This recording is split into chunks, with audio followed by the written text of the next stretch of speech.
మన ప్రభువును మన రక్షకుడైన యేసుక్రీస్తు అతి పరిశుద్ధ నామంలో చేరవచ్చినటువంటి ప్రతి ఒక్కరికి కూడా ఈ నూతన సంవత్సరపు శుభాకాంక్షలు మరియు దేవుని యొక్క కృపా దీవెనలు అందవలనని కోరుకొంచున్నాను. పరిశుద్ధ గ్రంథం నుండి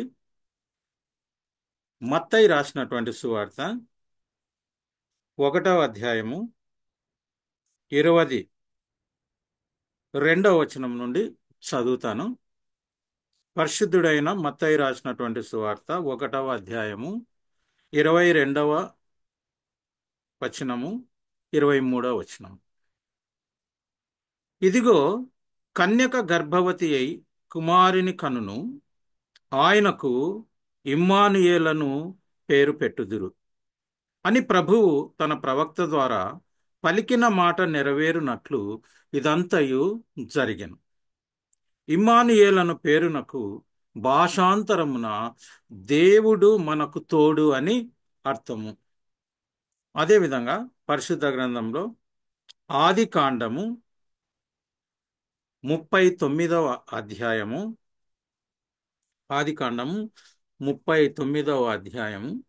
2-3 వచనములు చదివి వినిపిస్తున్నాను.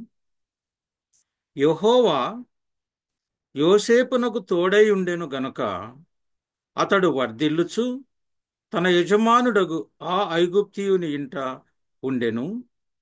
యెహోవా అతనికి తోడై ఉండెననియు అతడు చేసినదంతయు అతని చేతిలో యెహోవా సఫలము చేసిననియు అతని యజమానుడు చూచినప్పుడు యోసేపు మీద అతనికి కటాక్షము కలిగెను. దేవుడు తన వాక్యమును దీవించునుగాక. మనందరము కూడా చాలా సంతోషంగా ఒక నూతన సంవత్సరంలో ప్రవేశించాం. ఈ నూతన సంవత్సరంలో మనం ప్రవేశించేటప్పుడు దేవుడిచ్చినటువంటి బహుమానాన్ని కలిగి ఎంతమందిని ప్రవేశించాము, ఎంతమందిని బహుమతిని గుర్తించక ప్రవేశించాము అనేటువంటిది మనం ఆలోచించుకోవాలి. క్రిస్మస్ రోజున దేవాది దేవుడు పరిశుద్ధుడైనటువంటి మన ప్రియ పరలోకపు తండ్రి యేసయ్యను మనకు బహుమానంగా అనుగ్రహించాడు. అదేవిధంగా మనం చదివినటువంటి వాక్యాన్ని గమనించినట్లయితే యేసయ్యకు భాషాంతరమున ఇమ్మానుయేల్ అనగా దేవుడు మనకు తోడు. సో ఒక నూతన సంవత్సరంలో 2025లో ప్రవేశిస్తున్నటువంటి మనము దేవుడు మనకు తోడు అని పిలువబడేటువంటి ఇమ్మానుయేల్ అయినటువంటి యేసయ్యను మన బహుమతిగా పొందుకొని దీంట్లో ప్రవేశించాము అని నేను అనుకుంటూ ఉన్నాను. చాలామంది ఈ యొక్క ఆలోచన లేకుండా ఒక నూతన సంవత్సరంలో ప్రవేశిస్తూ ఉంటారు. ప్రసంగిలో గ్రంథం మనం చదివినప్పుడు అక్కడ ఏమి కొత్తదనం లేదు. అదే సూర్యుడు, అదే చంద్రుడు, అదే భూమి, అదే లాస్ట్ ఇయర్ ఏ ఏ సీజన్స్ ఉన్నాయో అదే సీజన్స్, సృష్టి అంతా కూడా అలాగే ఉంటుంది అని క్లుప్తంగా తెలియజేస్తున్నాను. మరి ప్రసంగ గణం చదివినప్పుడు అలా అనిపించినప్పుడు మరి ఏంటి నూతనం కావాల్సినటువంటిది అంటే, మనం పరిశుద్ధ గ్రంథంలో చూస్తే దేవా సంవత్సరములు జరుగుచుండగా అంటున్నాడు భక్తుడు. కొత్త కొత్త సంవత్సరములు మన జీవితంలో వస్తుండగా మనలో ఒక నూతనత్వము, గడిచిన సంవత్సరం కంటే ఇంకా ఆత్మీయతలో ఎదుగుదల, గడిచిన సంవత్సరం కంటే ఇంకా ఎంతో దగ్గరగా ప్రభువుకు వెళ్ళటం, అలాంటి కొన్ని ఆత్మీయ అనుభవాలతో నూతన సంవత్సరంలో మనము ప్రవేశించాలి. నేను చర్చికి వెళ్ళేటప్పుడు కూడా జాస్మిన్తో ఒక మాట చెప్పాను. పరిశుద్ధ గ్రంథంలో కృతజ్ఞాస్తుతులు చెల్లించుతూ ఆయన గుమ్మంలో ప్రవేశించుడు అని ఉంది. దారి వెంట ఇంకేం మాట్లాడాకు, చర్చికి వెళ్ళే వరకు ఆయన మనకు 2024లో ఏమేం చేశాడో అన్నిటికీ థ్యాంక్స్ చెప్పుకుంటా వెళ్ళు అని చెప్పాను. వెళ్ళేటప్పుడు కూడా బైబిల్ తీసుకొని ఖచ్చితంగా మేము వెళ్తాం. ఎందుకంటే అది రెండంచులు గడ ఖడ్గం. ఇది లేకుండా మనం వెళ్ళకూడదు ఎక్కడికి. వాక్యం అనేటువంటి రెండంచులు గల ఖడ్గం మన దగ్గర ఉండాలి. సమయం ఉన్నప్పుడు అప్పుడు చూసుకోవాలి దాన్ని. అంతే, మన బ్యాగ్లోనో పర్సులో ఉంటుంది. కాబట్టి ఈ నూతన సంవత్సరంలో ప్రవేశించినప్పుడు నేను ఏ వాక్యాన్ని నా ప్రియులందరికీ అందించాలనుకున్నప్పుడు నాకు ఇచ్చినటువంటి తలంపు ఏంటంటే, దేవుడు తోడుగా కలిగినటువంటి సంవత్సరముగా మనం అందరం ఈ 2025లో గొప్ప ఆశీర్వాదాలు పొంది గొప్ప కార్యాలు దేవుని కొరకు చేసేటువంటి ఆత్మీయ జీవితంలో ఎదగాలని నేను కోరుకుంటూ ఉన్నాను. చాలా మంది మనకు 2024 జనవరి 1న హ్యాపీ న్యూ ఇయర్లు చెప్పినారు. మరి ఎంతవరకు 2024 హ్యాపీ న్యూ ఇయర్గా ఉంది వాళ్ళందరూ చెప్పినప్పుడు నాకైతే తెలియదు. ఎంతవరకు అవి వారి యొక్క గ్రీటింగ్స్, వారి యొక్క శుభాకాంక్షలు, అంటే శుభమైనటువంటి కోరికలు ఎంతవరకు మన జీవితంలో పనిచేసే నాకు తెలియదు. కానీ మనకు గ్రీటింగ్స్ చెప్పాల్సినటువంటి వాడు మన ప్రభు అయినటువంటి దేవుడు. ఏ ఉద్దేశంతో అయితే నిన్ను సజీవుల లెక్కలో ఉంచి ఆయన 2025లో ప్రవేశింపజేశాడో ఆ ఆశీర్వాదంతోనే మనం ముందుకెళ్తాం. ఇవన్నీ నామినల్గా మనం చెప్పుకునేటువంటి గ్రీటింగ్స్ కంటే ప్రభువు నుండి మనం వాగ్దానాన్ని పొందుకోవాలి. మన స్వంతంగా మనం పొందుకోవాలి. ఏదో చేయి పెట్టి ఒక వాక్యం తీసుకున్నాము, ఆ వాక్యము మనం రోజు దాని గురించి ప్రభువా ఈ వాగ్దానాన్ని నాలో నెరవేర్చు అని కాదు. అనేక వాగ్దానాలు ఉన్నాయి. అన్ని వాగ్దానాల కంటే ప్రభువా నీ ప్రణాళికను నాలో నెరవేర్చుకోనానా అని మనం ప్రార్థించుకోవడం చాలా ముఖ్యం. కాబట్టి మనం చదివినటువంటి 2 వచనాలలో మనం దేవుడు తోడై ఉన్నప్పుడు ఆ జీవితం ఎలాగుంటుంది, నూతన సంవత్సరం ఎలాగుంటుంది అని మనం చూస్తాం. యోసేపును గమనించినప్పుడు యోసేపుకు కూడా వాగ్దానం అనుగ్రహించబడింది. దేవుడు ఆయన జీవితంలో, ఆయన మనసులో కళ రూపంలో ఒక ప్రామిస్ను ప్రవేశపెట్టాడు. ఆ కథ మీరందరికీ తెలుసు. బట్ ఏమైంది? అడుగు అడుగున కష్టాలకు లోనయ్యాడు. అక్కడ అన్నల చేత, తండ్రి చేత, అందరి చేత ఆయన చెప్పినటువంటి మాటలను బట్టి ఆయన ఎడల ప్రత్యేకమైనటువంటి విధంగా వారు ప్రవర్తించారు. చివరికి చంపాలని ప్రయత్నం చేసినారు. లోతైన బావిలో వేశారు, మళ్ళీ తీసి అమ్మారు. ఇలా ఎట్లా చేసినా కూడా ఆయన జీవితంలో చూస్తే హీ నెవర్ బ్లేమ్ గాడ్. దేవా నాకు ఇచ్చిన వాగ్దానం ఏంది, తీసుకొచ్చి బాయిలేశారే అని ఆయన అనలేదు. He was praising, he was praying. మళ్ళీ కార్యం జరిగింది. అతన్ని తీసుకొని వెళ్ళారు ఐగుప్తు దేశంలో. దేవుడు చివరికి ఆశీర్వదించారు. మనం చదివినటువంటి వాక్యాన్ని మనం చూస్తే ఎందుకు ఇలా జరిగిందంటే యెహోవా అతనికి తోడై ఉండెను గనుక అతడు వర్ధిల్లుచున్నాడు. సో ఎవరో మనకు happy new year, prosperous new year, ఇంకోటి కూడా చెప్తుంటారు కలిపి ప్రాస్పరస్ న్యూ ఇయర్ అని. దీనివల్ల ఏం జరగదండి. మనకు కావాల్సినది 2025లో యెహోవా మనకు తోడై ఉండాలి. చాలా చోట్ల పరిశుద్ధ గ్రంథం ఉంది, యెహోవా మనకు తోడై ఉండని ఎడలా ఏమేమో అయిపోయేవాడు. కాబట్టి 2024లో తోడై ఉన్నటువంటి దేవుడు ఎందుకు తోడై ఉన్నాడంటే ప్రేమించాడు, నీ ఎడల ఒక ప్రణాళిక కలిగి ఉన్నాడు. బహుశా ఆయన ప్రేమించి నిన్ను 2024 అంతా నడిపించినప్పుడు ఇహలోకంలో శోధనలు, బాధలు లేక ఉండవు, తప్పకుండా ఉంటాయి. కానీ ఎప్పుడైతే ప్రభువు తోడై ఉన్నటువంటి జీవితం ఉంటుందో మనం తప్పనిసరిగా చివరికి విజయాన్నే పొందుతూ ఉంటావు, ధైర్యాన్ని పొందుకుంటూ ఉంటావు. ఆయన యొక్క తోడు నీడ నీకున్నప్పుడు మహోన్నతుని చాటున నివసించువాడు, సర్వశక్తుని నీడను విశ్రమించువాడు అనలాగా మనం ఉండాలి. ఆయన యొక్క నీడలో, ఆయన యొక్క కాపుదలలో, ఆయన భద్రతలో మరి ఉండాలి. ఎవరికి ఇష్టం లేదండి దేవుని తోడు ఉండాలి, నాకు వద్దు అని అనుకునే వాళ్ళు ఎవరు వద్దు. దేవుని తోడు ఉండాలని అనుకుంటాం, ఊరికి రాదది. దేవుని తోడు మనకు ఉండాలంటే ఆయన యొక్క నడిపింపు, పరిశుద్ధాత్మ చేత నడిపింపు కావాలంటే మన జీవితాలకు ఆయనకి ఇష్టలైనటువంటి బిడ్డలుగా మనం ఉండాలి. యెహోవా ఎందుకు తోడైనాడంటే యోసేపు జీవితంలో ఆ గాడ్స్ ప్రెజెన్స్ ఈరోజు మనం మాట్లాడుకునేటువంటి విషయం ఏంటంటే God's presence and its importance. దేవుని యొక్క సన్నిధి, దాని యొక్క ప్రాముఖ్యత. దేవుని సన్నిధి ఎప్పుడైతే మనం అనుభవిస్తుంటామో, మొట్టమొదట అనుభవించక ముందు దాన్ని పొందుకోవాలి. ఊరికి ఆశిస్తే వచ్చేది కాదు. దేవునికి ఇష్టలుగా మనం ఉండటానికి ఏమేమి కండిషన్స్ చెప్పాడో, ఏమేమి ఆజ్ఞలైతే ఇచ్చాడో, ఈ 2025లో ఫుల్ఫిల్ చేయటానికి మనం ఒక గట్టి నిర్ణయాన్ని తీసుకోవాలి. అప్పుడే మనం చేస్తున్నటువంటి అన్నీ కూడా యెహోవా సఫలము చేస్తాడు.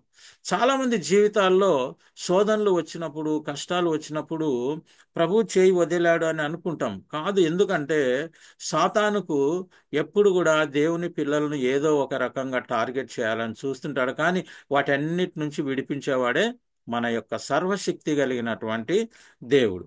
కాబట్టి యోసేపు జీవితాన్ని మనం గమనించినాం.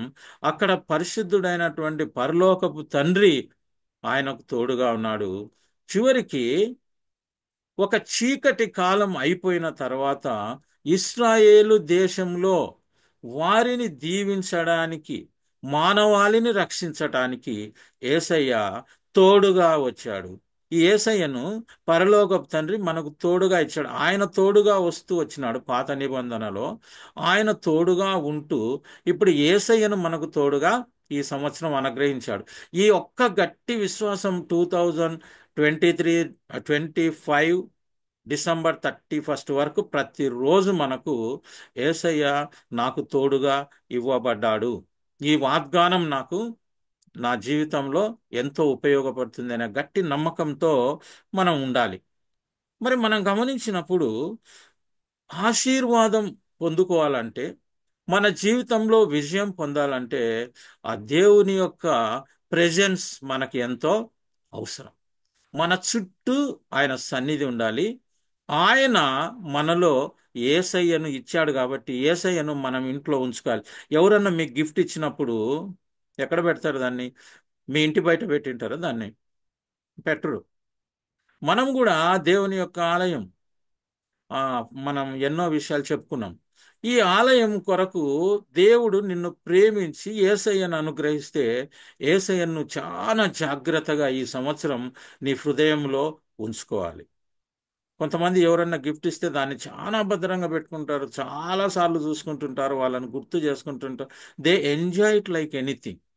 అంతకంటే అతి విలువైనటువంటి యేసయ్యను మనకు అనుగ్రహించినప్పుడు ఆ యేసయ్యను బహుమతిని మనం ఎలా కాపాడుకుంటున్నాం అని ఈ రాత్రి మనం ఆలోచించుకోవాలి. అదేవిధంగా మనం గమనించినప్పుడు దేవుడు ఎంతో మందిని ప్రేమించాడు. మోషేకు తోడుగా ఉండిన్నాడు. మోషేతో అద్భుత కార్యాలు చేశాడు. దేవుడు సన్నిధి మనతో ఉంది అంటే కేవలం మనకేదో మేలు జరగాలి, మనం ఆశీర్వదింపబడాలి, మనం క్షేమంగా ఉండాలి, ఎలాంటి అపాయాలు ఇబ్బందులు జరగకూడదు అనేటిదే కాకుండా, ఆయన తన యొక్క రాజ్య సువార్తలో, ఆయన పరిచర్యలో నిన్ను వాడుకోవడానికి ఆయన యేసయ్యను నీకు తోడుగా ఉంచి ఆయన కార్యాల్లో నిన్ను వాడుకోవడానికి నిన్ను ఎంతో ప్రేమించాడు. అలాగే మోషేను ప్రేమించాడు, యెహోషువను కూడా ప్రేమించాడు. మనం యెహోషువను మనం చదివితే 1వ అధ్యాయం మనం 9వ వచనంలో కూడా చూసినట్లయితే 1 నుంచి 5 మొత్తం ఆ చాప్టర్, ఫస్ట్ చాప్టర్ అంతా కూడా మనం చదివితే దేవుడు అక్కడ ప్రామిస్ చేస్తున్నాడు. 1 అధ్యాయం 5, 6లో మనం చదివినప్పుడు ఆయన ఏం చెప్తున్నాడంటే, నేను నీకు తోడుగా ఉంటున్నాను అంటున్నాడు. వాక్య ప్రకారం చదివితే నీవు బ్రతుకు దినములన్నీ ఏ మనుష్యుడు నీ ఎదుట నిలవలే. ఎంత గొప్ప వాగ్దానం అండి! మనం బ్రతికేటువంటి దినాలన్నీ కూడా మనం పిండంగా రూపింపబడక ముందే దేవుడు మన దినములన్నీ లెక్కించడం జరిగింది. ఆశ్చర్యమైన విషయాలు ఏంటంటే ఆ అక్క దినాలు ఎన్ని మిగిలి ఉన్నాయో తెలియదు, ఎన్ని అయిపోయినాయో మాత్రమే తెలుసు. మరి గమనించుకొని ఇలా ఎలా జీవించాలి? తన ప్రణాళిక ప్రభు నా జీవితంలో నెరవేర్చుకున్నాడా లేదా? ఆయన తోడు ఉన్నాడా లేదా? ఆయన నాకు తోడుంటే నేను ఎలా తెలుసుకోవాలి? ఈ తోడుని ఎలా పొందాలని మనం నిరంతరము కృషి చేస్తూ తెలుసుకుంటూ ఉండాలి. కాబట్టి ఎట్లయితే దేవుడు నీ దినములన్నిట తోడైందని యెహోషువకు తెలియడు, ఈరోజు మనకు కూడా తెలియజేస్తున్నాడు. ఎందుకంటే పరిశుద్ధ గ్రంథంలోని ప్రతి ఒక్క వాగ్దానాన్ని ఎవరికి చెప్పినా కూడా ఈరోజు నేను చదువుకున్నా కాబట్టి ఈ వాక్యం నాకు కూడా దేవుడు మాట్లాడినాడు అనేటువంటి ఆలోచన దృక్పథం కలిగినటువంటి క్రైస్తవులుగా మనం ఉంటున్నాం. కానీ ఆయన నాతో ఏం చెప్తున్నాడని వినటానికి చాలా మందిమి ఆసక్తి చూపట్లేదు. బైబిల్ వాక్యాన్ని చదివినప్పుడు ఈరోజు ఈ వాక్యంతో నాతో మాట్లాడినాడు, మరి స్వరం ఎప్పుడు వింటారు? అది చాలా ముఖ్యమైనటువంటి విషయం. ఆయన వాళ్ళందరితో డైరెక్ట్గా మాట్లాడినారు. వాళ్ళు స్వరము పాత నిబంధనలో వినగలిగినారు. మోషేకు తోడైనట్లు నీకును తోడైందును అని యెహోషువతో ప్రామిస్ చేసినట్టు దేవుడు ఆ విధంగా ఆయన నడిపించాడు. అయితే ఈ తోడుగా ఉండేటువంటి సమయంలో దేవుడు యెహోషువకు ఒక మంచి మాట చెప్పాడు. అది మనందరితో కూడా ఈరోజు చెప్తున్నాడని మనం అనుకుందాం. 1వ అధ్యాయం 8వ వచనం మనం చూసినప్పుడు, ఈ ధర్మశాస్త్ర గ్రంథమును నీదు బోధింపక తప్పిపోకూడదు, దానిలో వ్రాయబడిన వాటన్నిటి ప్రకారం చేయుటకు నీవు జాగ్రత్త పడునట్లు దివారాత్రములు దాని ధ్యానించిన ఎడల నీ మార్గమును వర్ధిల్ల చేసుకొని చక్కగా ప్రవర్తిస్తూ అంటున్నాడు. కాబట్టి ఆ యొక్క తోడు నీకు ఉండాలంటే, దేవుడు నీకు తోడై ఉండాలంటే, కిందనే చెప్పబడినట్టు మనకు అనుగ్రహింపబడినటువంటి ఆ పరిశుద్ధ గ్రంథంలో మనకు ఇవ్వబడినటువంటి ఏ దానిలో కూడా మనం తప్పిపోకూడదు, బోధింపక అని ఉంది అక్కడ. వాక్యాన్ని ఇతరులకు 10 నిమిషాలు మాట్లాడితే కనీసం ఒక్క మాట యేసయ్యను గురించి చెప్పేటట్లుగా మనం ఉండాలి. ఎన్నో మాట్లాడుకుంటాం. నూతన సంవత్సరం ప్రవేశిస్తేనే అది వండినా ఇది వండినా అది చేసిన, ఆ డ్రెస్ ఈ డ్రెస్ ఇంత రేటు అది ఇదని ఎన్నో. యేసయ్యను గురించి ఏం మాట చెప్పినామో జనవరి 1వ తేదీ ఈ రాత్రి ఆలోచించుకుందాం. ఎవరికన్నా ఒక మాట అన్నా చెప్పినామా? ఈ సంవత్సరం నేను యేసయ్యను కలిగి నేను ముందుకు వెళ్తున్నా, ఆయన నా హృదయంలో ఉన్నాడు అనేటువంటి సన్నిహిత సాక్ష్యాన్ని మనం చెప్పగలుగుకోవాలి. అదేవిధంగా ఆ యొక్క పరిశుద్ధ గ్రంథంలో ఇచ్చినటువంటి ఆ వాక్యాల నుండి నీవు దాని నుండి కుడిను కానీ ఎడమకు కానీ తొలగకూడదు అంటున్నాడు. చూడండి ఎంత జాగ్రత్తగా చెప్తున్నాడు. అంటే మనం 2025లో పరిశుద్ధ గ్రంథంలో ఉండేటువంటి వాక్యానుసారంగా మనం ఉండాలి. ఎలా ఉంటాము? మనం ఎప్పుడైతే ఆయన సన్నిధి మనతో ఉంది, ఆయన మనతో ఉన్నాడు అనే భయం మనకు ఉండాల. మన నోట్లో ఒక వ్యర్థమైన మాట, ఎవ్వరికి పనికిరాని మాట తమాషగా నవ్వుకుంటా మాట్లాడేటప్పుడు యేసయ్య ఈడున్నాడు, దాన్ని వింటున్నాడు, ఆయన మనం మాట్లాడే మాట వల్ల సంతోషపడుతున్నాడా లేదా అని తప్పకుండా మన మైండ్కు ఉండాలి. ఉంటేనే మనం చక్కగా మాట్లాడగలుగుతాం. కాబట్టి మనం గమనించినప్పుడు ఎప్పుడైతే దేవుని సన్నిధి మనతో ఉందా, యోసేపు జీవితంలో గమనించినప్పుడు ఎన్నో కష్టాలకు లోనైనా, ఎన్నో శోధనలకు లోనైనప్పటికీ 39వ అధ్యాయం మనం 9వ వచనం నుంచి చూసుకుంటే, how can I do this great sin before my God అంటున్నాడు. నా దేవుని ఎదుట ఇంత గొప్ప దుష్కార్యమును నేనెట్లు చేసి, అబ్బా ఎంత గొప్ప మాట అండి. దేవుడు చూస్తున్నాడు అంటున్నాడు. ఎవ్వరు లేరులే ఇంట్లో, అన్ని తలుపులు వేసిండారనో లేకపోతే ఎవ్వరు నన్ను చూడడం లేదనో ఏమనుకోవట్లే. ఆయన ఎప్పుడు ఒకటే ఆలోచన, దేవుడు నాతో ఉన్నాడు, దేవుడు నన్ను చూస్తున్నాడని. ఈ ఆలోచన 2025లో కలిగి ఉంటే నువ్వు ఎక్కడికైనా ప్రయాణం చేయి, నువ్వు ఎలాంటి సమస్యనైనా ఎదుర్కో, నీకు తప్పనిసరిగా విజయం దొరుకుతూ ఉంటుంది. తప్పనిసరిగా ఆయన కాపుదల నీకుంటుంది. ఎందుకంటే నీవు విశ్వాసంతో నమ్మి ఆ వాగ్దానాన్ని తీసుకొని వెళ్తున్నావు కాబట్టి దేవుడు నిన్ను తప్పకుండా దీవిస్తాడు. 2025 అందరికి కూడా తప్పకుండా ఆశీర్వాదకరంగానే ఉంటుంది అని నేను నమ్ముతున్నాను. ఎందుకంటే మనమంతా కూడా ప్రభువుని ఎరిగినటువంటి వారం. అయితే ఏ ఏ కొలత కొలిచినప్పుడు ఏ స్టేజ్లో ఉన్నామో మనల్ని మనమే పరిశీలించుకోవాల్సినటువంటి వ్యక్తిత్వం కలిగి మనం ఉండాలి. మరి ఇక్కడ ప్రభువును గమనించినట్లయితే ఆయనను ఆల్ పవర్ఫుల్ గాడ్ అంటాం, ఓమ్ని ప్రెజెంట్. అదేవిధంగా ఓమ్ని ప్రెజెంట్, ఎక్కడ ఎనీవేర్ హీఈస్ దేర్. నువ్వు తప్పు చేయడానికి ఎక్కడికి వెళ్ళలేవు. సీక్రెట్గా మీ ఫ్రెండ్తో దేవునికి ఇష్టం లేని మాట్లాడుకోవడానికి you have nowhere, no place for you. నువ్వు గమనించినప్పుడు నీ కుటుంబంలో కానీ ఎక్కడైనా కానీ ఆయన అంతటా ఉన్నాడు. You should recognise that. అదేవిధంగా ఆల్ పవర్ఫుల్ అంటున్నాడు. అదేవిధంగా is the God who knows everything, the present, past and the future, అన్ని తెలిసినటువంటి దేవుడు. బట్ ఆయన కృప నిరంతరం ఉంటుంది. He's always loving. సో ఇంత ఎప్పుడు మనల్ని గురించి ప్రేమించేటువంటి దేవుడు, మనతో ఉండేటువంటి దేవుడు, సర్వశక్తి కలిగినటువంటి దేవుడు మనతో ఉన్నప్పుడు మనం ఎంత ధైర్యంగా ఉండాలి. 2025ను గురించి ఒక్క నెగటివ్ థాట్ కూడా మనకు రాకూడదు. ఎందుకంటే మనం ఏది తలుస్తూ ఉంటామో అదే జరుగుతుంది. అలాంటి నెగటివ్ హార్మోన్సే రిలీజ్ అవుతామని మనస్తత్వ శాస్త్రం చెప్తుంది. కానీ ప్రభువును గురించి వాటన్నిటిని పక్కన పెట్టి మనం ఆయనలో జీవిస్తూ ఉంటే ఇక దేనిని గురించి ఆలోచించ పని లేదు. యెహోవా నా కాపరి, నాకు లేమి లేదు. మనకు మనమే ఈ వాగ్దానాన్ని తీసుకోవచ్చు. ఈ సంవత్సరం నాకు లేమి అనేది లేదు. ఏ దాంట్లో కొరత లేదు. ఆరోగ్యంలో కొరత లేదు, ఐశ్వర్యంలో కొరత లేదు, ఘనతలో కొరత లేదు. ప్రతి విషయంలో నాకు దేవుని యొక్క నడిపింపు ఉంది. గాఢాంధకారపు లోయలో ఒకవేళ సంచరించిన ఆయన తోడు నాతో ఉంది అనే విశ్వాసంతో వెళ్ళాలి. మనం గమనించినప్పుడు 365 రోజులలో కనీసం 36.5 రోజులు, ఎప్పుడో ఒకసారి 36.5 ఇంటూ 24 గంటలు ఆయన సన్నిధిలో దశం భాగాన్ని నువ్వు ఏదో ఒక సమయంలో ఈ సంవత్సరంలో నువ్వు ఇవ్వగలగాలి. నువ్వు ఆశీర్వదింపబడాలి. మరి ఎలా ఈయన సన్నిధిని పొందగలము అన్నప్పుడు దేవుని వాక్యం ఏం చెప్తుందంటే, నీవు జాగ్రత్తగా వెదిరికిన ఎడల నీవు నన్ను కనుగొందువు. ఏంటేంటో కావాలని వెతుకుతూ ఉంటాం. దేవుడు కావాలని వెతికినప్పుడు ఆయన తప్పకుండా మనం ఆయనను కనుగొంటాం. అదేవిధంగా ఆయన నా కృప నిరంతరం ఉండును అంటున్నాడు. కాబట్టి ఆ కృప కొరకు నీవు ఎప్పుడైతే జీవితాంతం పోరాడుతూ ఉంటావో ఆ కృపలో నీవు వర్ధిల్లుతూ ఆయన యొక్క సన్నిధిని నువ్వు పొందుకుంటావు. అదేవిధంగా రక్షణ అనుభవంలోనికి నీవు వచ్చినప్పుడు ఆయన సన్నిధి నీతో ఉంటుంది. అదేవిధంగా ఆయన వాక్యాన్ని చదువుతున్నప్పుడు, ఆయన ఆలయానికి వెళ్ళినప్పుడు, ప్రభు యొక్క బల్లలో నీవు చేయి వేసినప్పుడు ఆయన యొక్క దేహము, ఆయన యొక్క రక్తము, ఆ ప్రెజెన్స్ మనలోకి వస్తుంది అని మనం విశ్వసించాలి.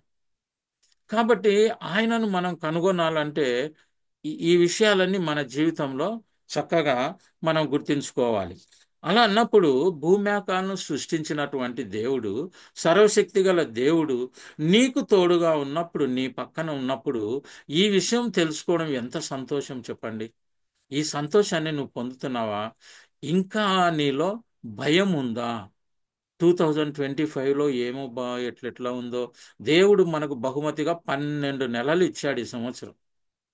365.65 డేస్ మనకి ఇచ్చాడు. మనం పలుకుతూనే ఉండాలి. Thank you lord for giving this total 2025 year in my life అని మనం రోజు చేయాలి. కాబట్టి మనం చేసుకున్నప్పుడు ఈ ఇమ్మాన్యుయేల్ లేదా దేవుడు మనకు తోడు అనేటువంటి వాగ్దానము మన జీవితంలో నెరవేరుస్తుంది. మన జీవితంలో ఎలాంటి పరిస్థితులైన ఉండొచ్చు, ఎలాంటి పరిస్థితి గుండా నీవు 24లో వెళ్ళిండొచ్చు. But be confident that he can do everything, anything. నీ జీవితంలో ఎలాంటి మార్పునైనా తీసుకొని రాగలడు. ఎలాంటి ఆశీర్వాదాన్నైనా ఆయన ఇవ్వగలడు. ఈ అనుభవం మనం పొందుకోవడానికి దేవుని యొక్క కోరిక ప్రకారం మనం ప్రార్థన, విజ్ఞాపనలు, స్తుతులు, కృతజ్ఞతలు వీటి కలిగినటువంటి జీవితాన్ని మనం కలిగి. మరి ఆయన సన్నిధి ఎందుకు అవసరం, ఎలా పొందాలని చూసుకున్నాం. దేవుని యొక్క సన్నిధి మనకు ఏం అనుగ్రహిస్తుందంటే, ఇట్ బ్రింగ్స్ గ్రేట్ జాయ్, ఎంతో సంతోషాన్ని మనకు అనిపిస్తుంది. పరిశుద్ధ గ్రంథంలో మనం కీర్తనలు 16:11లో చదివితే, నీ సన్నిధిలో పూర్ణ సంతోషం గలవు అని అనుభవించిన వాళ్ళు చెప్తున్నటువంటి మాట. మనం దీన్ని అనుభవించామా? ఒకసారి ఆలోచించుకుందాం. ఆయన సన్నిధిలోకి వెళ్ళినప్పుడు పూర్ణ సంతోషాన్ని మనం పొందగలిగాము. అదేవిధంగా కీర్తనల గ్రంథంలో భక్తుడు 21:6లో కూడా మనం చదివినప్పుడు నిత్య సంతోషములు కలవు అని చెప్తున్నాడు. మరి అలాంటి సన్నిధి ఎప్పుడైతే మనం పొందుతామో, it brings or it gives a great joy in our life. రెండవది, ఈరోజు ఒకవేళ నీవేదైనా ఈ వాక్యం వినేటప్పుడు నీలో ఏదైనా భయం ఉందేమో, నీ ఆరోగ్యాన్ని గురించి భయం ఉందేమో, నీ ఆర్థిక పరిస్థితిని గురించి భయం ఉందేమో, ఇంకా ఎలాంటి భయమైనా నీ జీవితంలో ఉంటే ఈరోజు దాన్ని మర్చిపోయి, దేవుడు నా భయాలన్నీ తీసేసినందుకు నీకు స్తోత్రం. ఎందుకంటే ఆయన నీతో ఉంటున్నారు. ఆయన సన్నిధి నీతో ఉన్నప్పుడు జాషువా యెహోషువ 1:9లో చెప్పబడినట్లు డెలివర్స్ ఫ్రమ్ ద ఫియర్, మన భయాల నుంచి విడుదల అనుగ్రహిస్తుందండి యేసయ్య మనతో ఉన్నప్పుడు. ఒక్కొక్కరు ఒంటరిగా ఇంట్లో పండుకున్నప్పుడు భయపడుతూ ఉంటారు. ఎవరో ఒకరు ఇంట్లో ఉన్నప్పుడు వారికి ఒక ధైర్యం ఉంటుంది. ఎవరినన్నా తోడు పండుకు పెట్టుకుంటున్నారు. కానీ యేసయ్య నీతో ఉన్నప్పుడు, నీ దేవుని సన్నిధి నీతో ఉన్నప్పుడు నీవు దేనికి భయపడాల్సిన పని లేదు. అంధకారపు లోయలో ఉన్నప్పటికీ నో ప్రాబ్లం, ఉంటావు కూడా. ఎందుకంటే ఈ లోకంలో దేవుడు యేసయ్య చెప్పాడు, ఈ లోకంలో మీకు శ్రమ అయినప్పటికీ ధైర్యం తెచ్చుకోండి, లోకాన్ని జయించి ఉన్నాం. So you will have the victory, you will have the release from all those problems అని దేవుడు ఈరోజు చెప్తున్నాడు. అదేవిధంగా దేవుని సన్నిధితో ఇంకోటి ఏంటి మనం పొందేదంటే, ఇట్ బ్రింగ్స్ సక్సెస్, విజయాన్ని మన జీవితంలో తీసుకొస్తూ ఉంటుంది. అదేవిధంగా ఇది బ్రింగ్స్ బ్లెస్సింగ్స్, మన జీవితంలో మనకు ఆశీర్వాదాలను కూడా తీసుకొస్తుంది. మరి ఇలాంటి దేవుని సన్నిధిని ఎలా పొందుకుంటున్నామంటే, మనం జీవితంలో క్వైట్ టైం అనేటువంటి తప్పకుండా ఉండాలి. ప్రశాంతంగా దేవుని సన్నిధిలో ఎట్లయితే యేసు ప్రభు మార్కు 1:35లో ఆయన ఇంకా తెల్లవారక ముందే పెందడకల్ని లేచి ఏకాంతంగా వెళ్ళి ఎలా ప్రార్థన చేస్తున్నాడో, అలా ఈ సంవత్సరం మనం కూడా ఒక డెసిషన్ తీసుకోవాలి. నేను 4:30 ఖచ్చితంగా లేవాలి. నేను ఫస్ట్ దేవునితోనే మాట్లాడాలి. నా ఫస్ట్ వాయిస్ ఆయనే వినాలి. నా ఫస్ట్ మాట్లాడే వ్యక్తి ఆయనే. నా కళ్ళు ఫస్ట్ చూసేటువంటిది ఆయన వాక్యాన్ని. చాలా మంది ఎవరెవరో, వాళ్ళన్నీ వద్దు మనకు. వాళ్ళు లేస్తేనే భర్త ముఖం చూసేవాళ్ళు, భార్య ముఖం చూసేవాళ్ళు, బొమ్మల ముఖం చూసేవాళ్ళు కాదు. యేసయ్య వాక్యాన్ని, ప్రభు దేవుడు అనుగ్రహించిన పరిస్థితి ఫస్ట్ నీ కళ్ళతో ఆ వాక్యాన్ని చూడాలి, నీ నోటితో ఆయనను స్తుతించి ప్రేయర్ చేసుకోవాలి. ఆ విధంగా ఉన్నప్పుడు ఆయన వాక్యానికి నువ్వు లోబడతావు. ఆయన వాక్యానికి నువ్వు లోబడతావు. లోబడినప్పుడు విశ్వాసము నీలో వస్తుంది. ఆ విశ్వాసాన్ని నువ్వు ఇతరులకు ప్రకటించడానికి నువ్వు ఉపయోగిస్తావు. ఇప్పుడు మనకు గమనించినట్లయితే మనం 7 విషయాలు చక్కగా గుర్తు పెట్టుకుంటే బాగుంటుంది అని నేను అనుకుంటున్నాను. ఎందుకంటే ఆ ఆశీర్వాదాలకు సంబంధించినటువంటి బైబిల్ కొటేషన్ చాలా ఉన్నాయి. అవన్నీ ఇప్పుడు మనం చదువుకోవడానికి కష్టం.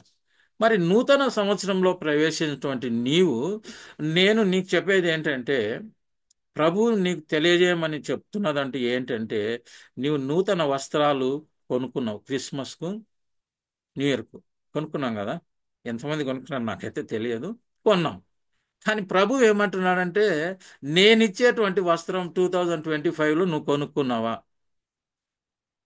అదేంటి? దేవుడిచ్చు సర్వాంగ కవచము. ఎఫెసీయులు 6:10 నుంచి ఉంటుంది అది. ఎఫెసీయులు రాసిన పత్రిక అపోస్తలుడైన పౌలు రాస్తూ 6:10-19లో చూస్తే సర్వాంగ కవచం ఉంది. ఈ 2025లో నీకు అందరూ హ్యాపీ న్యూ ఇయర్ చెప్పినారు, ప్రాస్పరస్ న్యూ ఇయర్ చెప్పారు. ఇవన్నీ కావాలంటే నీవు ఒకటే ఒకటి, ఆ సాతానుతో ప్రభువును కలిసి నువ్వు గెలిచాల. మనం వేసుకున్నటువంటి నూతన దుస్తులు మనకు పనికిరావండి. ఒకవేళ మన అందాన్ని పెంచిండొచ్చేమో, మన స్టేటస్ను చెప్పిండొచ్చేమో, లేదా మనకు ఒక సంతోషాన్ని ఇచ్చిండొచ్చేమో, కానీ దేవుడు పరిశుద్ధ గ్రంథంలో ఏం చేస్తున్నా అంటే, ఈ 2025లో నీవు నేనిచ్చు సర్వాంగ కవచాన్ని ధరించుంటున్నాడు. గట్టిగా నిర్ణయించుకోండి ఈరోజు ఈ సర్వాంగ కవచం ధరించుకోవడానికి. దీన్ని అన్ని పొందుకుందాం మనం. అవన్నీ వివరం అవసరంలో మనం చదువుకుంటే మనకు తెలుస్తుంది. అది మొట్టమొదటిది. రెండవది ఏంటంటే, మన యొక్క ప్రేయర్ లైఫ్ను ఇంక్రీజ్ చేసుకోవాలి మనం. ప్రార్థనా జీవితాన్ని మనం పెంచుకోవాలి. నువ్వు చక్కగా ప్రార్థిస్తున్నావు, నేను లేదంటాం లేదు. But increase the time. 2024లో 2 గంటలు ప్రార్థిస్తున్నావేమో. ఈ ప్రార్థన అంటే అందరు ఏమనుకుంటే ఒకేసారి కూర్చొని 2 గంటలు ఇంకా ప్రార్థన కాదు. నీకు టైం ఉన్నప్పుడంతా ప్రార్థించు, మోకరించాల్సిన అవసరమే లేదు. మోకరిస్తే సంతోషం. బట్ దేవునికి ఎలాంటి హృదయంతో మాట్లాడుతున్నావు, ఆయన సన్నిధిలో చేరి ప్రార్థిస్తున్నావా, సన్నిధి లేకుండా ప్రార్థిస్తున్నావా ముఖ్యం. సో మనం ఈ ప్రార్థన అనేటువంటి దాన్ని మనం ఇంక్రీజ్ చేసుకోవాలి. అప్పుడే మన జీవితం ఆయన సన్నిధితో వర్ధిల్లుతూ వస్తుంది. ఈ ప్రార్థనను ప్రారంభించినటువంటి మనము ఆ యొక్క రోజును కూడా తిరిగి ప్రార్థనతోనే ముగించే పడుకోవాలి. ఇంకా చాలా మందికి లేస్తేనే అట్లా ఇట్లా చెయ్యంత ఎతుకులాడి నా సెల్ ఫోన్ ఎక్కడుందబ్బా అనుకుంది. దాన్ని వద్దు. ఇంకా పడుకున్నాక కూడా ప్రేయర్ చేసుకొని ఇంట్లో కుటుంబ ప్రార్థన అయిపోతే మళ్ళీ వెంటనే పోయి దాన్ని పట్టుకుంటాం. అది లేకుండా నిద్రపోయే వరకు దాన్ని విసికిచ్చి విసికిచ్చి విసికిచ్చి దాన్ని చూసి అట్లే కొంతమంది సెల్ ఫోన్ మీద వేసుకొని కంటెద్దాలు అట్ట పెట్టుకొని నిద్రపోతున్న వాళ్ళు చాలా మందిని మా బంధువులలో నేను చూశాను. ఇది వద్దు. ఒకసారి ప్రార్థన చేసి ఆయనతో మాట్లాడినాక ఇంకా ఆలోచించుకుంటూ ఆయన గురించి పడుకొని నిద్రపోయి ఆయన స్తుతి కృతజ్ఞతలు చెల్లిస్తే మనకు చాలా మేలు. అదేవిధంగా ఉపవాస ప్రార్థన అనేటువంటిది కూడా ఉండాలి. ఇంకా ప్రార్థనా జీవితాన్ని గురించి చెప్తున్నాను నేను. ఉపవాస ప్రార్థన కూడా అప్పుడప్పుడు మనం చేయాలి. మనమంతా దాదాపు చాలా పెద్ద వయసు వాళ్ళమే. మనకు శక్తికి మించి ఉపవాసం చేయాల్సినటువంటి అవసరం లేదు. కాబట్టి మనకు అవకాశం ఉన్నప్పుడు ఒక పూట కానీ మనకి ఇష్టమైనటువంటి ఒక ఐటెంను కానీ మనం దాన్ని పక్కన పెట్టేసుకొని ఒకరోజు దేవునితో మనం ప్రార్థించాలి. ఉపవాస ప్రార్థన కూడా మనం పెట్టుకోవాలి. ప్రార్థన లేనటువంటి జీవితం శాపగ్రస్తమైనటువంటిది.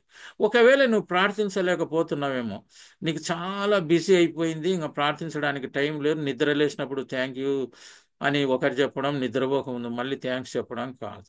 ప్రార్థనా జీవితం నువ్వు చాలా తక్కువ అయిపోతా ఉంది అంటే ఆ శాపగ్రస్తమైన జీవితం అని ప్రభువు చెప్తున్నాడు. ఎందుకంటే సాతాను సంఖ్యలలో నువ్వు ఉన్నావంటే నీకు ప్రార్థనకు సమయం అది ఇవ్వదు. That is 100% sure.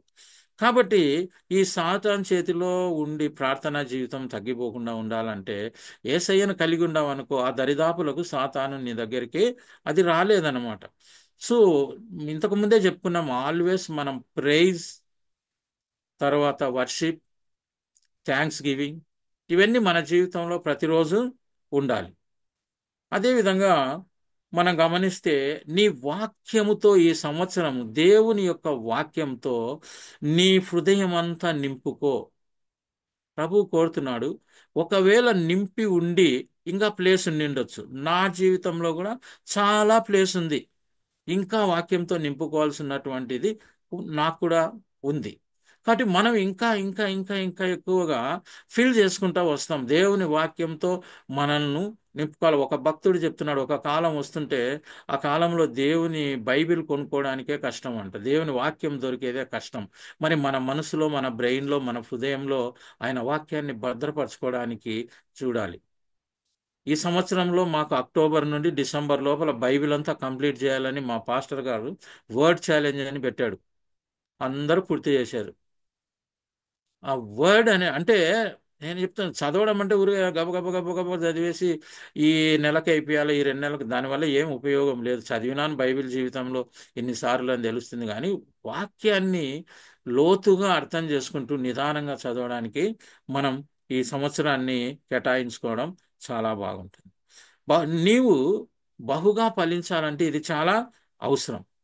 ఎందుకంటే నీవు నడిచేటువంటి మార్గంలో నీ వాక్యం నా పాదములకు దీపము, నా త్రోవకు వెలుగై ఉంది అని దావీదు మహారాజు 119, 105లో తెలియజేస్తున్నాడు. కాబట్టి నీ జీవితంలో నువ్వు ప్రయాణిస్తుంటే 2025లో ఆయన వాక్యము నీకు దీపంగా ఉండాలి, నీ త్రోవకు వెలుగై ఉండాలి. నీవు ఆ విధంగా జీవించడానికి మనం ప్రయత్నం చేస్తాం. అదేవిధంగా దేవుని యొక్క పరిశుద్ధాత్మను పొందుకోవడానికి నువ్వు ప్రయత్నం చేయాలి. దేవుని పరిశుద్ధాత్మ నీకు ఏదో ఎవరెవరో చెప్పినట్టు అందరికీ అనుగ్రహించినాడు, అందరిలో పరిశుద్ధాత్మ ఉంది, అది వద్దు. ఆ పరిశుద్ధాత్మ ఉందా లేదా, ఆ కార్యాలు నేను చేయగలుగుతున్నానా లేదా, ఆ పరిశుద్ధాత్మ వరాలు మనలో ఉండాయా లేదని మనల్ని మనమే టెస్ట్ చేసుకుందాం. పరిశుద్ధాత్మ నడిపింపుతో నీవు ఈ సంవత్సరం నడిపించబడితే దేవుడు నిన్ను బహుగా వాడుకుంటాడు. మొట్టమొదటి పని అది. ఈ పరిశుద్ధాత్మతో నడిపింపబడాలంటే పరిశుద్ధాత్మ మనం ఇచ్చిందే దేవుడు నడిపింపబడ్డానికి. ఆయన మెల్లని స్వరాన్ని నువ్వు వినగలగాలి. ఇది వినాలంటే ఎలా? మనం గమనించినట్లయితే ఎవడు ఇంగ్లీష్లో ఒకటి చెప్తుంటారు అనమాట, if you are near the voice is clear అని. నీవు దేవునికి దగ్గరగా ఉంటే ఆ స్వరం ఆయనది ముందే మెల్లనైన స్వరం. ఆ మెల్లనైన స్వరం వినాలంటే నువ్వు చాలా దూరంగా ఉండి దేవునికి, నాకు స్వరం వినపడలేదు, దేవుని స్వరమే వినలేదు నేను ఇంతవరకు అంటే మంచిది కాదు. You should come very close to your saviour. దేవునికి దగ్గరగా రావాలి. అలా నువ్వు వచ్చినప్పుడు ఆయన స్వరం నువ్వు విన్నప్పుడు ఆ మెల్లనైన స్వరంతో ఆ పరిశుద్ధాత్మ ద్వారా కార్యాలు చేస్తాడు. జకర్యా గ్రంథంలో మనం చూసినాం. ఆత్మతో ఆయన కార్యాలు చేసేటువంటి వాడు, శక్తితో కాదు, బలముతో కాదు, ఆత్మతో నేను చేస్తాను. అలాంటి ఆత్మ నువ్వు కలిగి ఉంటే నీవు తప్పకుండా ఒక మంచి ఫలభరితమైన జీవితానికి నువ్వు వస్తావు. పరిశుద్ధాత్మతో నింపబడడానికి దయచేసి ప్రయత్నం చేయాలని మిమ్మల్ని అందరినీ నేను ప్రభు పేరిట బతిమాలుకొంచున్నాం.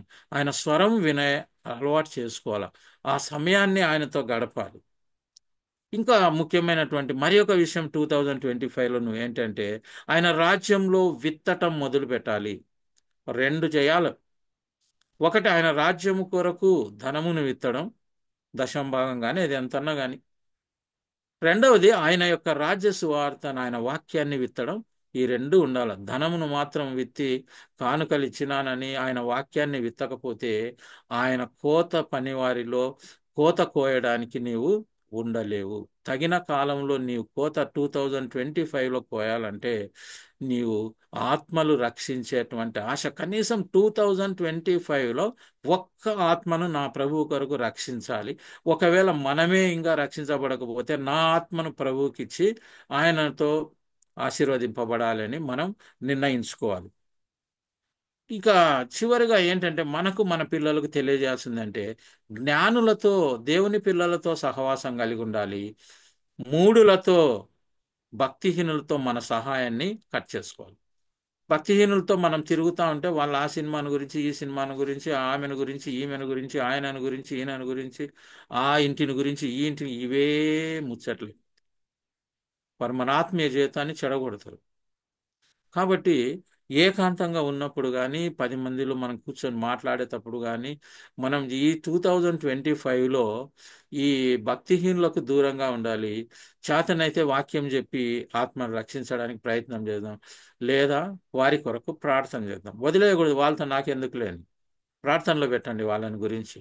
దేవుడే కార్యం చేస్తాడు. ఎవరైనా ఒక ఆత్మను రక్షిస్తున్నామంటే ఇంతకు ముందు కూడా మీకు చెప్పాను, అది మన గొప్పతనం కాదు, ప్రభు మన ద్వారా తన కార్యాన్ని చేసుకుంటాడు. దేవా అలాంటి అవకాశం నాకు ఇవ్వండి, నన్ను వాడుకోండి అని మనం ప్రార్థించుకు ఉండాలి.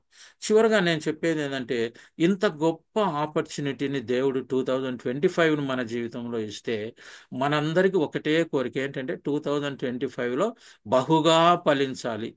ఇలా వద్దనుకున్న వాళ్ళు ఎవరైనా ఉన్నారా? నాకు తెలిసి ఎవరు ఉన్నారు. ఫలించడం కంటే బహుగా ఫలించాలని నాకు కూడా చాలా ఇష్టం. మరి ఫలించాలంటే ఒక్కటే ఒకటి లాస్ట్లో నేను మీకు తెలియజేస్తున్నటువంటిది ఏంటంటే మనం మొట్టమొదట నేను ఈ గ్రూప్లో చేరినప్పుడు చెప్పినటువంటి యోహాను రాసినటువంటి పత్రికలో 15వ అధ్యాయము 5వ వచనము 7వ వచనం మీ అందరితో నేను మాట్లాడిన అదే నేను తెలియజెప్తున్నాను. ఏంటంటే ఎవడు నా యందు నిలిచియుండునో, ఎవని యందు నేను నిలిచియుందునో వాడు బహుగా ఫలించును. దేవుడి వాక్యాన్ని, ఈ వాగ్దానాన్ని మీకు 2025 మన గ్రూప్ తరపున ఇస్తున్నాడు. యోహాన్ రాసిన సువార్త 15వ అధ్యాయం 5 వచనం 7వ వచనం కూడా ఏంటంటే మళ్ళీ ఒకసారి చదువుతున్నాను. ఎవడు నా యందు నిలిచియుండునో, నేను ఎవని యందు నిలిచియుందునో వాడు బహుగా ఫలించును. ఒక్కటే సూత్రం. నీవు ఈ సంవత్సరం బాగా బహుగా ఫలించాలి, ఊరికే ఫలించేది కాదు. నీ కుటుంబం ఫలించాలి, నీ పిల్లలు ఫలించాలి, నీ స్నేహితులు ఫలించాలి, నీ ద్వారా అనేక ఆత్మీయ ఫలాలు ఈ లోకంలో అందరూ చూడాలంటే చాలా సింపుల్. నీవు ఆయన యందు నిలిచి ఉండాలి. అదేవిధంగా ఆయన నీలో నిలిచి ఉండేటట్టుగా నీవు చూసుకోవాలి. ఎందుకంటే మనం ఫలించటం వల్ల యేసయ్య ఇంకొక మాట కూడా చెప్పినాడు. ఏంటంటే, మీరు బహుగా ఫలించటం వల్ల నా తండ్రి మహిమపరచుబడును, ఇందువల్ల మీరు నాకు శిష్యులగుదురు. కాబట్టి మీరు బహుగా ఫలించాలంటే ఈ 2025లో మనం తప్పనిసరిగా ఆయనను కలిగి ఉండాలి. దానివల్లనే మనం ఏం చేస్తాం, దేవుణ్ణి మహిమపరుస్తాం. మన పని ఏంటి, మనల్ని దేవుడు ఎందుకు సృష్టించాడంటే ఈ విధంగా ఆయనను మహిమపరచడానికే మనల్ని సృష్టించినాడు. ఒక చిన్న కథ ఈరోజు మీకు చెప్పాలని మేము అనుకున్నాము. లాస్ట్లో అది చెప్పి ముగిస్తున్నాం. అదేంటంటే, ఒక తల్లి తన పిల్లలకు లడ్డూలు తయారు చేస్తూ ఉందన్నమాట. ఒక ఫెస్టివల్ వచ్చింది వాళ్ళ ఇంట్లో. లడ్లు అంటే పిల్లలందరికీ చాలా ఇష్టం అంట. లడ్లు తయారు చేస్తూ ఉన్నాడు. పిల్లలు చాలా డిస్టర్బ్ చేస్తున్నారంట. ఆమె లడ్డు తయారు చేస్తుంది కానీ ప్రతి క్షణం డిస్టర్బ్ చేస్తున్నారు. డిస్టర్బ్ చేస్తుంటే ఆమె ఏం చెప్పిందంట, పిల్లలందరూ మీరు ఒక్కసారి బయటికి వెళ్ళి చక్కగా ఆడుకుంటూ ఉండండి. లడ్లన్నీ తయారైన తర్వాత మిమ్మల్ని నేను పిలిచి మీకు చాలా రుచికరమైనటువంటి ఇచ్చి మళ్ళీ మిమ్మల్ని బయటికి పంపిస్తాను అని చెప్పి. మరి లడ్డూలు తయారైన తర్వాత పిలవడానికి బయటికి వచ్చి ఆమె పిలిచింది పిల్లలందరినీ. దగ్గరగా ఉన్న పిల్లవాడు పరిగెత్తుకొని పోయి లడ్లు అందుకొని తన తల్లి చేసినటువంటివి ఆనందంగా, చాలా సంతోషంగా దాన్ని తినగలిగాడు. దూరంగా వెళ్ళిన పిల్లలకు తల్లి స్వరం వినపడలేదు. తల్లి అయితే లడ్లు చేసింది, సమానంగా అందరికి ఇవ్వాలనుకున్నది. అన్ని ఒకే రకమైన టేస్ట్, చాలా మంచివి. ఎవరైతే దగ్గరగా ఉండగలిగినారో ఎక్కడికి వెళ్ళమనింది, ఇంటి బయటికి వెళ్ళి ఆడుకోమనింది. ఇంకెక్కడికో వెళ్ళమని చెప్పలేము. ఎందుకంటే తాను పిలుస్తాను అని చెప్పినది. పిలుస్తాను అన్నప్పుడు అర్థం ఏంటంటే పిలవగానే వినపడే దూరంలోనే మనం ఉండాలి. కాబట్టి దూరంగా వెళ్ళినటువంటి పిల్లలు ఆ తల్లి యొక్క స్వరం వినలేక ఆ లడ్లు పొందలేకపోయారంట. అలాగే మనం 2025లో దేవునికి ఎంత దగ్గరగా ఉంటే, ఆయన యొక్క స్వరాన్ని వింటే ఆయన మనల్ని నడిపిస్తూ ఉంటాడు. అలా మంచి మంచి దీవెనలు మనకు అనుగ్రహిస్తూ ఉంటాడు. ఆయన మన కొరకు చూసినప్పుడు మనం దూరంగా వెళ్ళిపోతూ ఉంటే మన ఆశీర్వాదాలకు మనం దూరం. కానీ ఆయన ఆశీర్వాదాలు తీసేసేవాడు కాదండి. ఇది కూడా చెప్పాలని ఎందుకో దేవుడు వెంటనే ఒక తలంపు కలగజేశాడు. ఎందుకంటే ఆయన ఎవరెవరినైతే వాడుకోవాలనుకున్నారో ఇంకా వాళ్ళు ఎంత దూరం వెళ్ళినా వదిలేవాడు కాదు. సంసోన్ను కోరుకున్నాడు, ఆదామును కూడా కోరుకున్నాడు. కానీ పాపం ఉంచిన ఆశీర్వాదాలన్నీ తిరిగి ఆదాము మొదలుకొని ఈ లోకంలో ఉండే ప్రతి ఒక్కరి కొరకు ఆయన ప్రేమను మళ్ళీ చూపించాడు. సంసోన్ను కోరుకున్నాడు, సంసోన్ తప్పిపోయాడు. దావీదును కోరుకున్నాడు, దావీదు కూడా తప్పిపోయాడు. సలమోన్ను కోరుకున్నాడు, సలమోను కూడా తప్పిపోయాడు. మనల్ని కోరుకున్నాడు, మనల్ని కూడా ఆయన కోల్పోయాడు. మరి ఈరోజు ప్రభువు చెప్తున్నాడు, మీరు నాకు దూరమైనంత మాత్రం మీ కొరకు ఏర్పరిచినటువంటి ఆశీర్వాదాలు నేను ఇతరులకు ఇచ్చేవాడిని కాదు, మీకు ఇస్తాను. మీ కొరకు దినమెల్లా నా చేతులు చాస్తున్నాను, రమ్మని పిలుస్తున్నాడు దేవుడు. మరి ఈరోజు ఆయన సన్నిధి అనుభవించడానికి, ఆయన యొక్క సన్నిధిలో జీవించడానికి మనం ప్రయత్నాలు చేయడం కాకుండా సన్నిధిలో జీవించాలి అనే దృఢ నిశ్చయంతో 2025లో మనమంతా జీవిస్తాం. దేవుడు ఈ 2025 మనందరికీ కూడా బహుగా ఫలించినట్లుగా ఆశీర్వాదకరంగా ఉంచాలని ప్రభు పేరట నేను కోరుకుంటూ దేవుని ప్రార్థిస్తున్నాను. Thank you very much. చిన్న ప్రార్థన. చిన్న ప్రార్థన. కృపా సత్య సంపూర్ణ ప్రేమ కలిగిన మా తండ్రి, మీరిచ్చిన వాక్యాన్ని బట్టి, మీరు మీ పిల్లలతో మాట్లాడిన విధానాన్ని బట్టి నీకు స్తుతులు స్తోత్రములు. చేరవచ్చిన ప్రతి బిడ్డను దీవించండి, 2025 ప్రభా. ఈ గ్రూప్లో ఉన్న 256 మందికి ఈ వాక్యాన్ని వినబోయే ప్రతి ఒక్కరికి కూడా ఆశీర్వాదకరంగా ఉంచినాను. 2025 చాలా అద్భుతమైనటువంటి సంవత్సరం, ఆనందమైన సంవత్సరం అని డిసెంబర్ 31న వారు ఇతరులకు సాక్ష్యం ఇచ్చే కృపను అనుగ్రహించి సజీవుల లెక్కలో ఉంచి దీవించి వీరందరినీ వాడుకొనమని మా ప్రభువును మా రక్షకుడైన యేసు క్రీస్తు అతి పరిశుద్ధ నామంలో ప్రకటించి దీవించి మేము వేడుకొని కృతజ్ఞాస్తులు చెల్లిస్తున్నాను తండ్రి. ఆమెన్.